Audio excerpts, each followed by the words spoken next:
салом бинандагони хабар-тиҷӣ.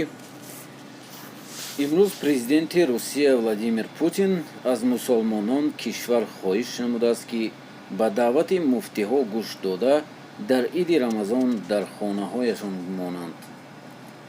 ӯ дар рафти мулоқоти видеоӣ бо роҳбарияти ва намояндагони ҷомеаи Доғистон ва кулли мусулмонон дархост кардааст, ки аз намозҳои ҷамоат ва ҷамъомадаҳои серодам дар ин рӯз худдорӣ кунанд.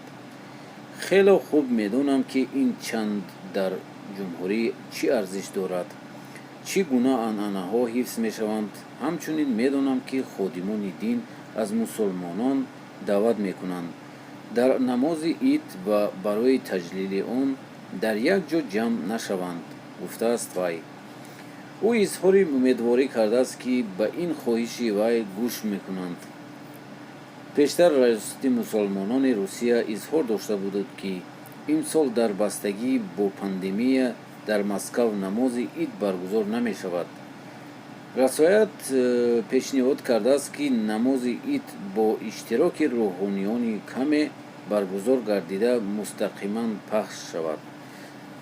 яъне дӯстони азиз мусулмонони гирду атроф, шумо медонед, ки имрӯзҳо пандемия коронавирус ҳаст ва шумо наметавонед ин идро бо ҳам якҷоя гузаронем дар Москав.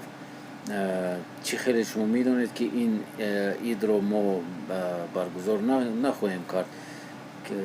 мо метавонем инро дар хонаҳои худ гузаронем. шумо чӣ фикр доред? ҳатман нависед дар комментария. шумо дар куҷо мехоҳед гузарондан